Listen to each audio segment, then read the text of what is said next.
Et quoi, à parler du mercato, si vous voulez un conseil pour ne pas être déçu, attendez-vous à rien, c'est mieux. On commence direct, nous ne recherchons pas de défenseurs, derrière latéraux ou de milieu de terrain. Milieu de terrain, c'est normal, il y en a trop et on n'a pas besoin, c'est notre point fort. Défense, s'il n'y a pas de départ, c'est normal. Inigo, Christensen, Koubarsi, Monsieur X, Eric Garcia et même Koundé qui peut jouer ici. Mais nous ne recherchons pas derrière latéraux, donc on va jouer avec Baldé, Gérard Martin, et de l'autre côté, Koundé, Eric Garcia est fort, c'est plutôt complet. Mais du côté gauche, mais il est fou ou quoi? Après, je pense que c'est parce que Torren s'est montré en équipe première, je pense que c'est à cause de ça. Parce que sinon, je vois pas d'autres excuses. Cette semaine, je vais m'asseoir avec Flick pour décider de la marche à suivre concernant les transferts. Je ne pense pas qu'un joueur demanderait à partir. En tout cas, Flick, parle bien à ton ami, s'il te plaît. Parle-lui bien. Nous avons deux gardiens, Szczesny et Ter Stegen. Et nous verrons aussi ce que décidera Iñaki. Car il lui reste un an de contrat. Nous devons chercher un autre gardien. Garcia, c'est un bon gardien. Ça déjà, c'est bon signe, c'est une bonne nouvelle. Mais on verra. On aime bien Luis Diaz, on aime bien Rashford et on aime aussi les autres ailiers. On ne peut pas parler des joueurs sous contrat avec d'autres clubs. Reste à voir qui va réellement choisir. Après, il a expliqué que Nico Williams n'a pas donné sa confiance, c'est pas trop important. Il explique qu'on n'a pas besoin de remplaçants pour Lewandowski cette année parce qu'on a Ferran, Fermin et Olmo et qui va partir uniquement quand Laporta partira, sauf en cas de soucis personnels. Enfin bref, sinon vous les gars, vous en pensez quoi? Enfin même sur ce on s'ennuie. Des joueurs qui a le plus retourné l'opinion publique prolonge jusqu'en 2028. Rafi, Coco, Jojo et c'est tout simplement mérité. Quand tu vois l'évolution et la confiance qu'il a pris les gars, c'est une dinguerie. Même si je trouve que très souvent Rafinha envoie quelques petits pics à Xavi en parlant de son temps de jeu comme quoi il pouvait tout faire sur le terrain mais qu'il allait finalement être remplacé. Il ne faut pas oublier que le poste où il joue le mieux c'est à gauche alors que de base il joue à droite et c'est qui l'a placé à gauche? Ça reste Xavi. Personnellement, je m'en rappellerai toute ma vie. Le match qu'il a débloqué, les gars, c'était contre le Paris Saint-Germain en quart de finale de Ligue des Champions à l'extérieur. Après ce match, les gars, il était pas du tout le même. Même à la Copa, il allait cartonner, les gars. En finissant dans l'équipe type de la compétition. Je sais pas ce qui s'est passé après le match contre le Paris Saint-Germain. Il a eu ce déclic, mais regardez même cette saison où il fait partie des meilleurs joueurs du monde. Il sera sûrement dans le top 3 Ballon d'Or. C'est une dinguerie, même peut-être qu'il va le gagner, qui sait. On parle beaucoup de Lamine Yamal, mais on sait pas au final, peut-être que c'est Rafinha qui peut le prendre. Décisif dans les grands matchs, 60 GA, c'est du délire, on n'avait pas vu ça depuis quand? Surtout au Barça, on n'avait pas vu ça depuis quand? Depuis qui? En tout cas, il prolonge jusqu'en 2028, c'est tout à fait mérité. Juste, j'ai hâte de voir ce que Flick va faire l'année prochaine. Parce que quand je vois qu'on veut peut-être recruter un Diaz à 80 millions, c'est pour faire quoi? C'est pour le mettre au banc. Donc je me demande comment Flick va gérer tout ça. Je suis hyper hype de la prochaine saison. Sinon, vous les gars, vous en pensez quoi? Ramenez-vous sur cette pensée, on s'ennuie. Les Barcelonais, vous êtes illogiques, vous avez fait la propagande de 3 joueurs, vous retournez vos vestes, Les seuls qui peuvent nous comprendre et qui nous défendront pas, ce sont les Madrilènes. Mais je leur en veux absolument pas, ils ont raison en vrai. Car ils avaient fait une superbe saison et ils avaient plein de joueurs qui avaient fait une superbe saison. Vinicius, Bellingham, Carvajal. Les deux joueurs qui avaient été le plus mis en avant, c'était Bellingham pendant toute la première partie de saison quasiment. Et ensuite Vinicius pendant les phases finales de LDC. Et Carvajal vers la fin. Surtout à cause de ce qu'il avait fait en finale. Puis ensuite parce qu'il gagne l'Euro. Mais vous connaissez l'histoire, au final c'est Rodri qui l'a pris. Bref, on va pas débattre sur ça. Mais comme je vous l'ai déjà dit dans une vidéo, vous allez nous excuser que cette saison, il y a 3 joueurs qui sortent leur meilleure saison. Et qui jouent dans la même équipe. Vous allez nous excuser. Rafinha qui est le joueur le plus décisif. Yamal qui est le meilleur joueur sur le terrain. Et Pedri qui est le joueur de l'ombre. Et donc plus la saison va avancer, plus les avis vont changer. C'est normal, car les joueurs gagnent des points match après match, ce qui est logique. Qu'à partir d'un moment où tu as un joueur qui a staté des 8e au demi, tout en étant impressionnant surtout en demi, d'autant plus que j'avais dit que si jamais Lamine Yamal choque le monde en demi-finale, je vais pousser Lamine Yamal pour la propagande au Ballon d'Or. Il a choqué le monde, donc c'est ce que je suis en train de faire. Et que vous l'acceptiez ou non, cette propagande n'est pas non fondée, car il est présent dans tous nos gros matchs. Et au final les gars, vous avez peur de quoi? Vu qu'on a fait plusieurs propagandes, les votes seront divisés, c'est censé vous avantager, non? Donc vous avez peur de quoi? Regardez ce qu'Hansi Flick veut faire des équipes de jeunes, c'est exactement pour ça que ce coach il est excellent. Hansi Flick veut réduire le fossé physique entre l'équipe première, la réserve et les équipes de jeunes. Il a constaté de grandes différences de préparation physique entre les différents niveaux, ce qui complique l'intégration des jeunes joueurs en équipe première. Son objectif est clair, uniformiser le travail physique au sein du club pour que les jeunes talents soient mieux préparés, plus rapidement adaptables et en mesure de répondre aux exigences du haut niveau dès leur arrivée chez les pros.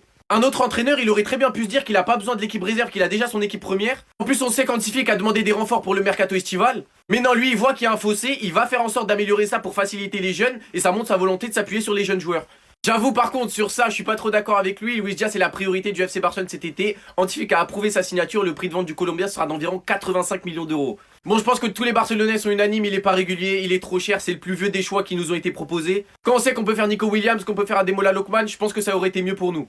Et on termine avec cette petite info qui fait plaisir, tous les joueurs et les membres du staff assisteront à un dîner ce soir dans un restaurant pour célébrer les trophées de cette saison. Encore une fois, saison plus que réussie pour le FC Barcelone. Dites-moi vous en pensez en commentaire les gars, c'est pas vous abonner, vous êtes des bons, nous, on avance. La sentez arriver la dinguerie? Moi, je la sens à des kilomètres. Après ce que Lamine Yamal nous a montré, après ce qu'il nous a apporté, Ils veulent négocier, mais donnez-lui le meilleur salaire du club, frère. Il n'y a même pas de discussion. Il n'y a même pas de négociation, normalement. Les représentants de Lamine Yamal veulent le plus gros salaire du Barça pour leur prodige. Mais ils ont raison.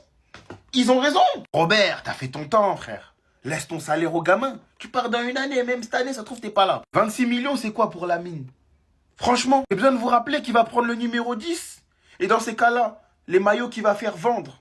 Parce que oui, c'est marketing avant tout. Parce que lui donner le numéro 10, sachant qu'il est comparé constamment à Messi, mais ils vont plus rentabiliser qu'autre chose sur le gamin. Lamine, au niveau du marketing, qu'est-ce qu'il fait vendre? Déjà par ses prestations sur le terrain, mais encore plus avec ce qui vend autour de lui. Mais frérot. Donc les gars, même si Lamine tout de suite il vient et dit je veux le salaire de De Jong, donnez-lui le salaire de De Jong. M'en fous. Commence pas à dégoûter le petit qui après au final il va finir au PSG ou je sais pas quoi. Non. Le Barça envisage peut-être de prendre un nouveau gardien. Attendez, bougez pas, je vous explique. Dernière minute, le Barça envisage sérieusement la signature d'un nouveau gardien cet été. Reste à voir le scénario, mais ce qui est sûr à 100%, c'est que Peña va partir. Il est clairement passé gardien numéro 3. On voit clairement qu'il a plus la tête au Barça. Il partira. Donc il te reste Ter Stegen et Chesney. Chesney est sorti de sa retraite et on va pas se mentir, il nous a carré. Pour quelqu'un qui sort de la retraite, il a été très utile. Tu reçois un appel, tu sors de la retraite, tu viens prendre 3 titres en Espagne. Franchement, c'est top. Vous imaginez? Maintenant, on nous a expliqué qu'il veut rester, mais que ça dépend de sa famille. Si sa famille veut pas vivre à Barcelone, il partira. Mais bref, quoi qu'il arrive, si on veut rêver plus grand, de Ligue des Champions, personnellement, je ne pense pas qu'on puisse compter uniquement sur ces deux gardiens. Chesney est un gardien qui sort de la retraite et il se fait vieux. Ter Stegen revient d'une grosse blessure et il est irrégulier depuis un bon petit moment. Et si on va jusqu'à chercher le gros match de Ter Stegen en Ligue des Champions, ça fait un bail. On parle pas de rêver de la Liga, mais de la Ligue des Champions maintenant. Parce que sa saison 2022-2023, c'était fort en Ligue 1. Maintenant, il y a plein de candidats comme Martinez qui va partir d'Aston Villa, mais faut pas oublier qu'il a quand même 32 ans. Il y a Chevalier qui est très fort, franchement, ce serait une top recrue, je vous mens pas. Il y a aussi Garcia, le gardien d'Espagnol, qui est très très bon. Sans oublier les gardiens comme Unai Simon, Kobel, enfin bref, il y a le choix. Mais si on recrute un gardien cet été, ce serait top. Sinon, vous les gars, vous en pensez quoi? Ramenez sur ta personne, on s'ennuie. Les déclarations de Laporta sur le retour au Camp Nou, les nouveaux contrats de Lamine, Rafinha, De Jong ou bien même le Mercato et plein d'autres sujets, attendez, bougez pas, je vous explique. Pour commencer, il parle de Nico. Nico Williams c'était l'un des candidats l'été dernier pour le Barça, mais en ce moment, je pense que nous envisageons d'autres options. Si tout va bien, c'était le dernier match au Montjuïc, on fera un test au Gamper. Il est prévu que la Liga nous permette de jouer à l'extérieur lors des premiers matchs du championnat et puis de revenir au Spotify Camp Nou après la trêve internationale de septembre. Ça, c'est incroyable, les gars. Lamine est d'accord pour prolonger, il manque la signature. Quand il aura 18 ans, Deco travaille pour ça. Le salaire de Lamine, il doit correspondre à son importance indépendamment de son âge. Tout est fluide avec Mendes. La prolongation de Frankie de Jong, depuis quelques mois, il y a eu des circonstances personnelles qui nous font savoir qu'il veut rester. On a parlé avec lui, on veut qu'il continue, c'est une clé du projet. Une fois les renouvellements clôturés, nous procéderons à des renforts. Nous devons renforcer certains postes pour être plus compétitifs. Je sais qu'ils s'améliorent dans leur travail sur chaque ligne. Nos adversaires vont se renforcer car ils ont vu qu'on était meilleur cette saison, je l'ai toujours dit, le collectif est meilleur que les individualités. Le 1 pour 1, la limite salariale est fixée par la Liga en fin de saison. Selon les budgets, on va avoir 950 millions de revenus cette saison, quasiment 1 milliard, on sera au 1 pour 1. Il a aussi parlé du mauvais arbitrage en Liga, que c'est inutile de se victimiser du côté du Barça parce que ça ne marche jamais. Cette saison, on était seul contre tout le monde, que personne ne voyait être à la hauteur, mais au final, on l'a fait. Mais ce qui est intéressant, c'est qu'on va faire un mercato. Et ça, je suis hyper hype. Enfin bref, sinon vous les gars, vous en pensez quoi? Ramenez-nous sur ta pensée, on s'ennuie.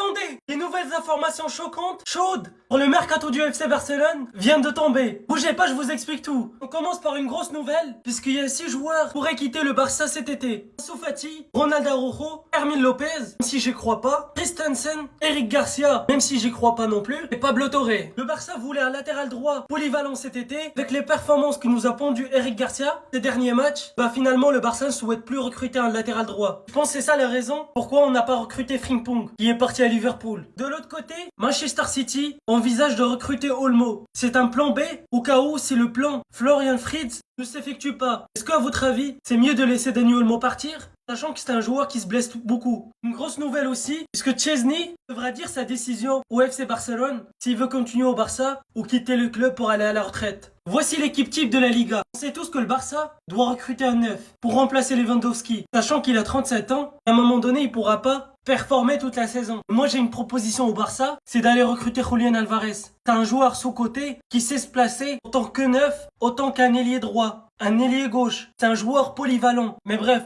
le Barça va jamais le recruter, parce que je le sais. Sinon les gars, dites-moi ce que vous en pensez. Passez une bonne journée. Bisous.